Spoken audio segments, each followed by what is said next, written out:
Hare Krishna devotees, thank you so much for joining today's Bhagavad Gita discussion. We are reading from 12th chapter, Devotional Service. Let us start with an auspicious prayers. Om Ajnanatimirandasya Jnananjanashalakaya Chakshurunmilitam Yena Tasmai Shri Gurave Namaha Namo Vishnupadaya Krishna Prishtaya Bhutale Srimate Bhaktivedanta Swamin Iti Namine Namaste Saraswati Deve Gauravani Pracharine Nirvishesha Shunyavadi Paschatya Deshatarine Jaya Sri Krishna Chaitanya Prabhu Nityananda Shri Advaita Gadadara Srivasadi Gaura Bhaktavrinda Hare Krishna Krishna Krishna Hare Hare Hare Rama Rama Rama Hare Hare.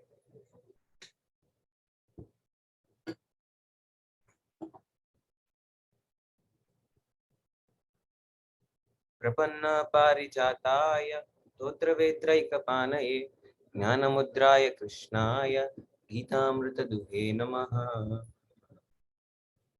Hare Krishna. So yesterday we were discussing on 12.5. 0.5 is here. So let me recite the shloka once. Klesho adhikatarastesham avyakta sakta chetasam avyakta hi gatir dukkham dehavadbir avapyati. For those whose minds are attached to the unmanifest, avyakta, impersonal feature of the Supreme, advancement is very troublesome. To make progress in that discipline is always difficult for those who are embodied. Hare Krishna.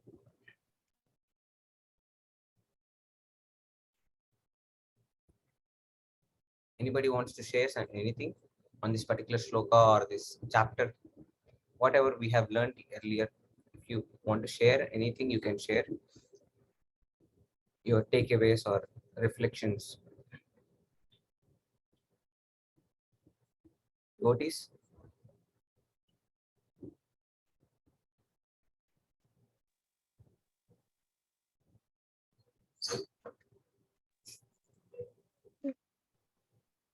Hare Krishna.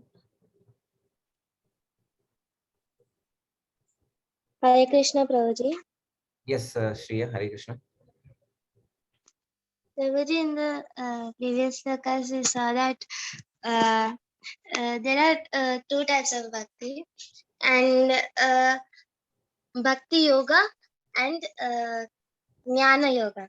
So when we do both of them, the results are same. We attain Krishna, but bhakti yoga is much more simpler, easier than the jnana yoga, because we actually see the form of Krishna in deities or in vigraha, but in Jnana Yoga, we just think that we just assume it is an impersonal Brahman, and we can't see.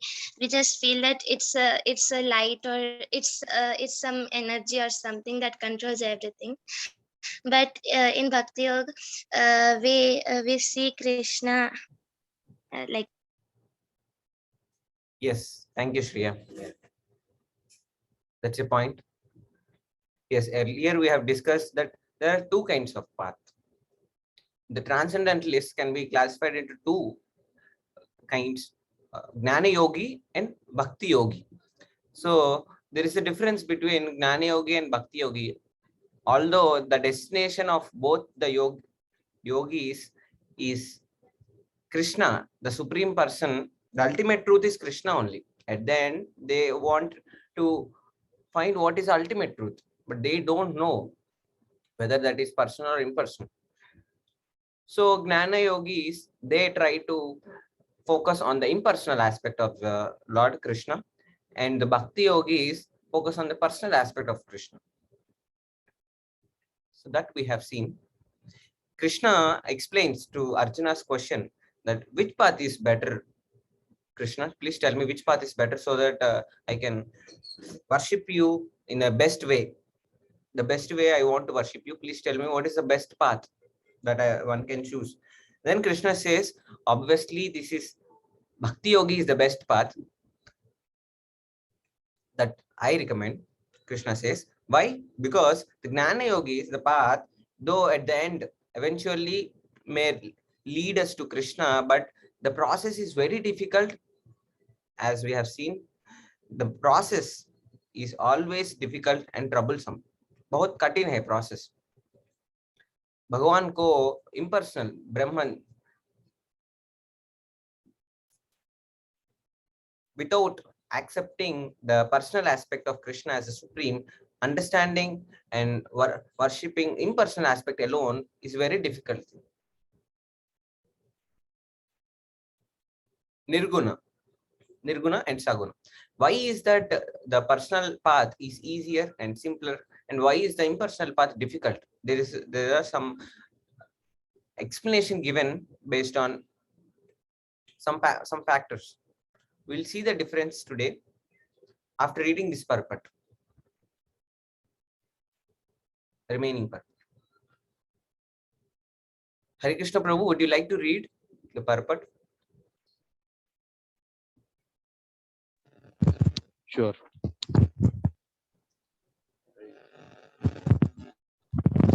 Yes, Prabhu. Hello. Hare Krishna Prabhu. Okay. Hare Krishna. Hare Krishna Prabhu, you can read. Yes, Prabhu. Harsh Prabhu wants to read it. Okay, Prabhuji. A living entity is eternal and individual soul, and if he wants to merge into the spiritual world, he may accomplish the realization of eternal and knowledgeable aspects of his original nature, but the blissful portion is not realized by the grace of some devotee. Such a transcendentalist, highly learned in the process of jnana yoga, may come to the point of bhakti yoga or devotional service at the time. Long practice is impersonalism uh, also become a source of trouble because he cannot give up the idea. Therefore, an embodied soul is always in difficult with the unmanifested West both at the time of practice and at the time of realization. Every living soul is partially independent, and one should know for certain that this unmanifested realization is against the nature of his personal blissful self. One should not take up this process for every individual living entity. The process of Krishna consciousness, which entails full engagement in devotional service, is the best way. If one wants to ignore this devotional service, there is the danger of turning to atheism.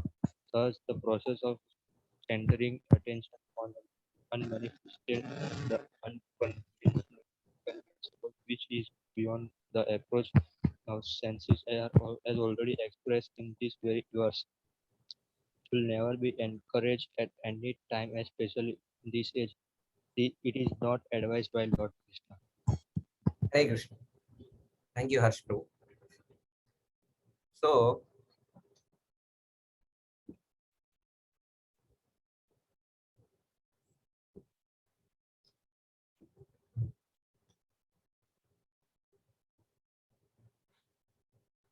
this path which is mentioned, the path of worshipping or meditating on the Avyakta, is filled with adhikatara klesha, difficulties, and dukkha. So many difficulties and problems are there in this path. But because we as an embodied beings, for us it is very difficult to think about which is unmanifest. Which is unmanifest means inconceivable. For example, earlier we have discussed that mind or air, you can't see the air. What is the form of air? Does the air has any form? Can you say that the air is in this kind of form or in this shape? Or can you say where is this mind or where is this consciousness?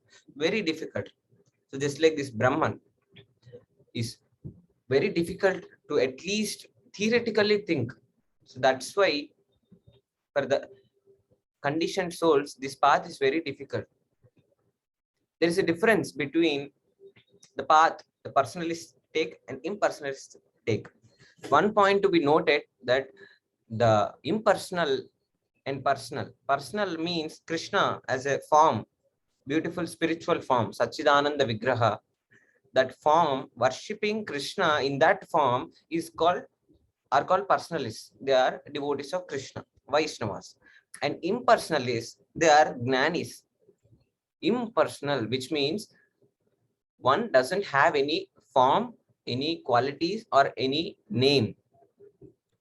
If one accepts that Krishna or the Lord is impersonal, you can't even call that impersonal aspect, that Brahman, as Krishna, because Krishna is a name.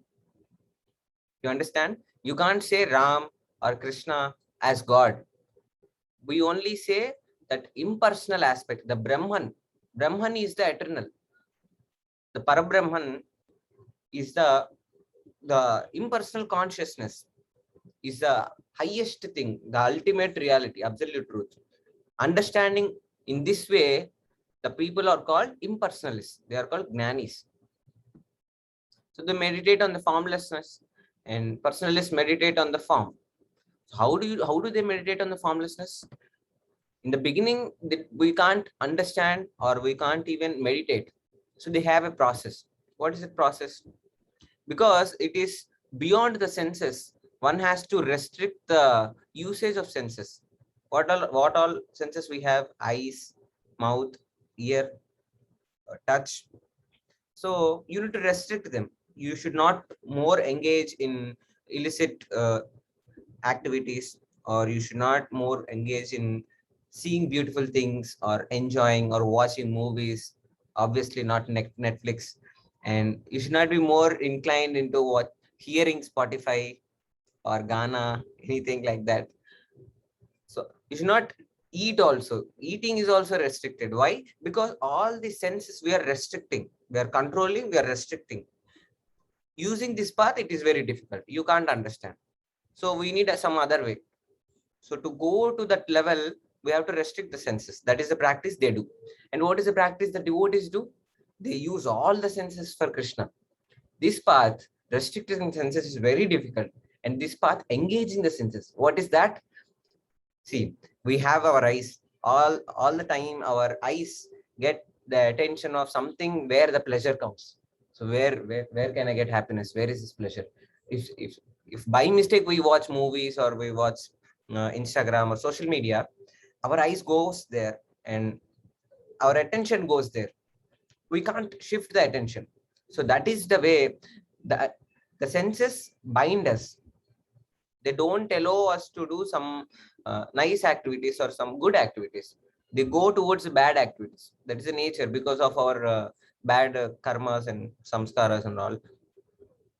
We have that. So for the senses, they are disturbing us to achieve the absolute truth.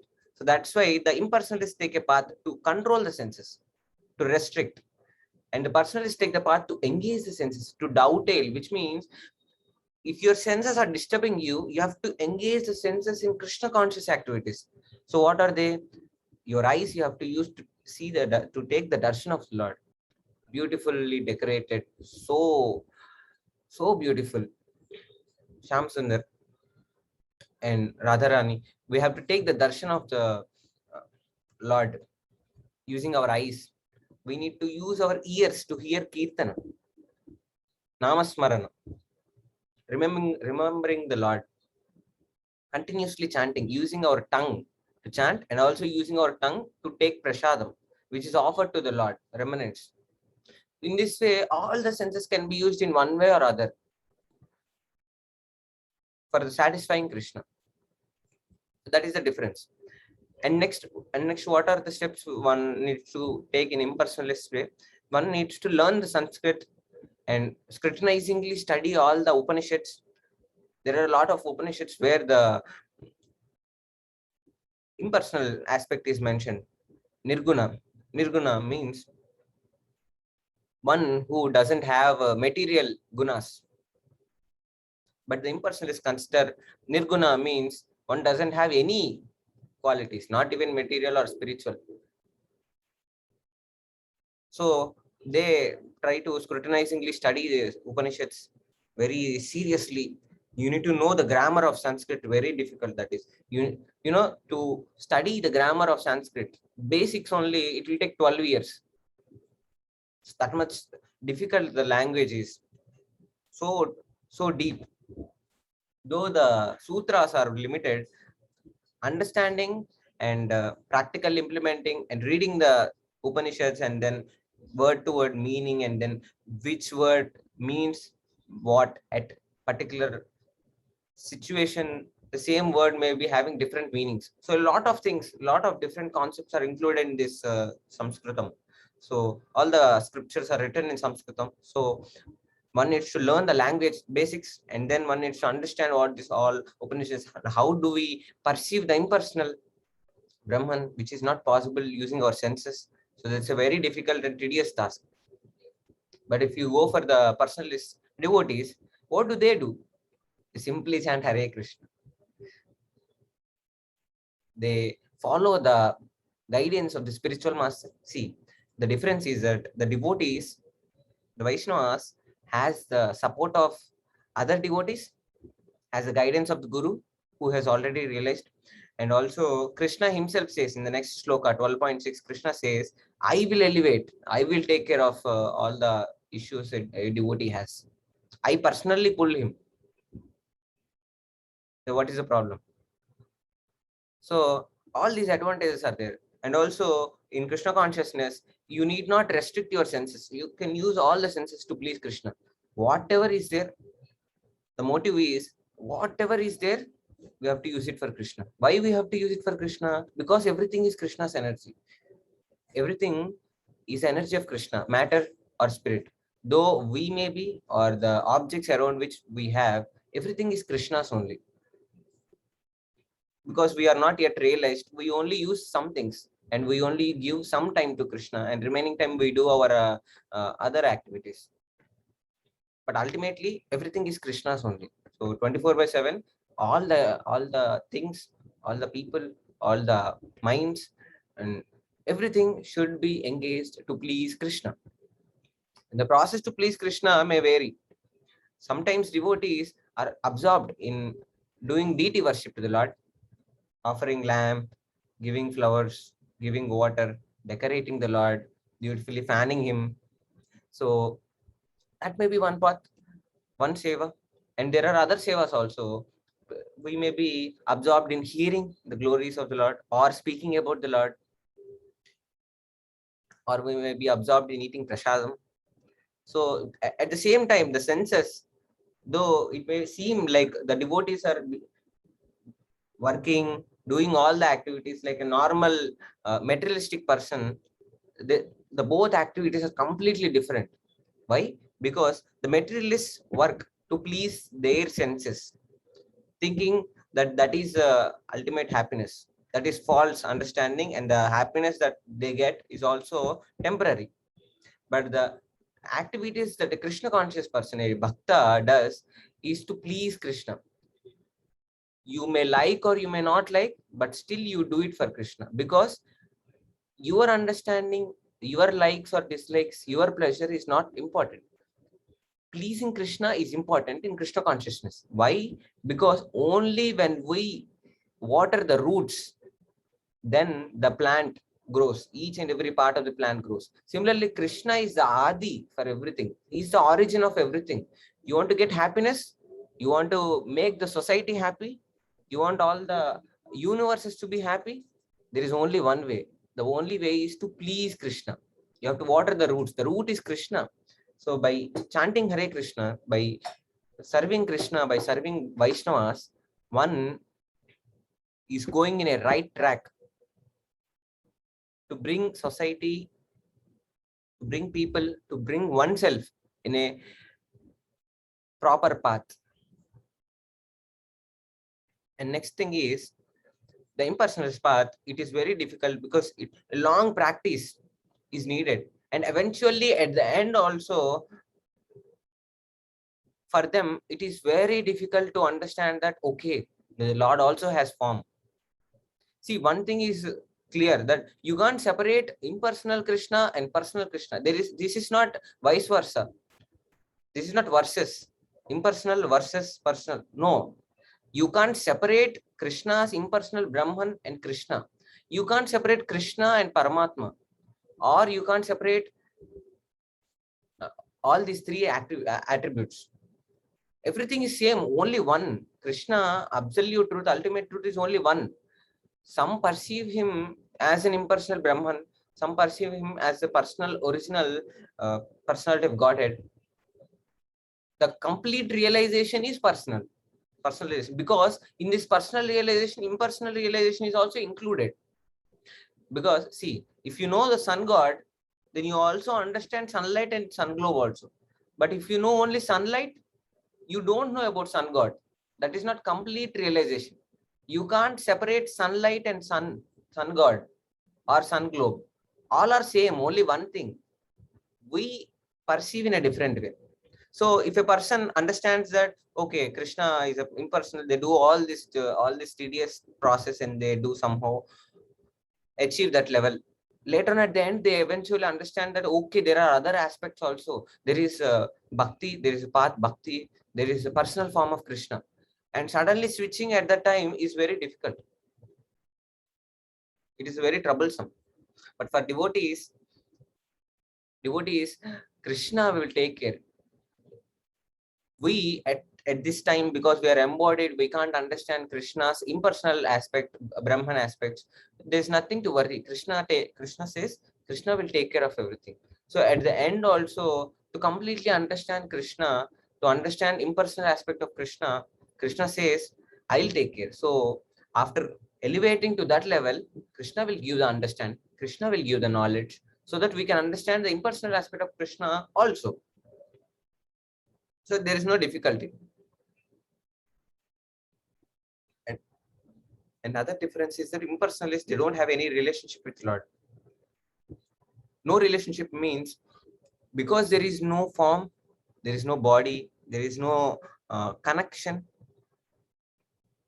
Everywhere they see impersonal Brahman only. They see themselves as a Brahman only. So that's why there is no bond. But in personal path, everyone has a different relationship with Krishna, a unique relationship. One has Sakya Bhava, one have Dasya Bhava. So in that way, there are different relationships, eternal relationships. That relationship one revives by performing Krishna conscious activities. And another point is, as we have mentioned, here the personal endeavor alone, you have to go alone. But here we have devotees, we have Krishna's mercy, we have a bona fide spiritual master who is guiding us.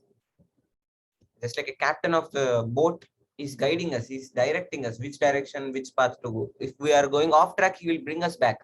But here it is very difficult. So that is why there is a danger of becoming an atheist also in this impersonal Brahman path. But for the worshipping of the Bhagavan, there is no such danger. There are always devotees and all the things are there. There is also a lot of analysis.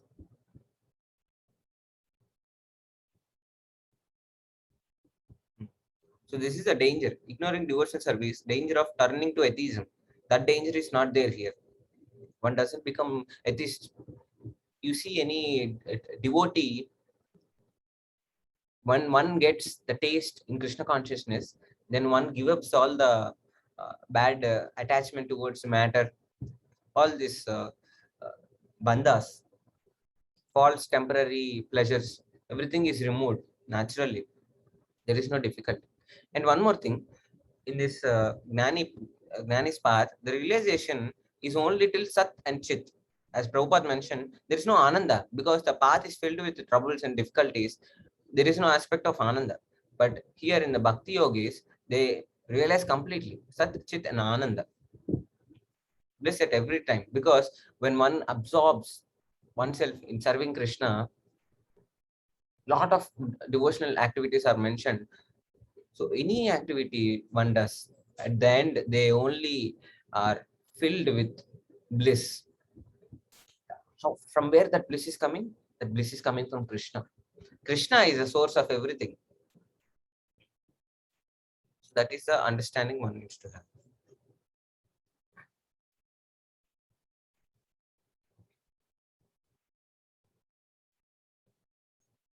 So today we will end for this. Tomorrow we'll go with 12.6. 12.6 shloka explains how this bhakti, this path of bhakti is good or suggested. Hare Krishna. Let me recite the shloka once.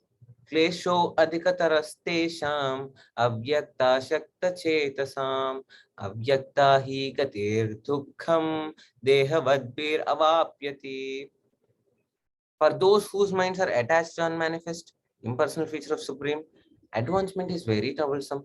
To make progress in that discipline is always difficult for those who are embodied. Hare Krishna. Thank you so much for patiently hearing. If anyone has any questions or comments, please share.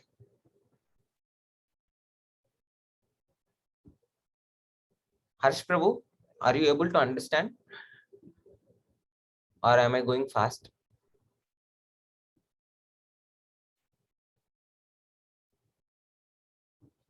Okay. Okay. If you have any difficulties, you can please ask me.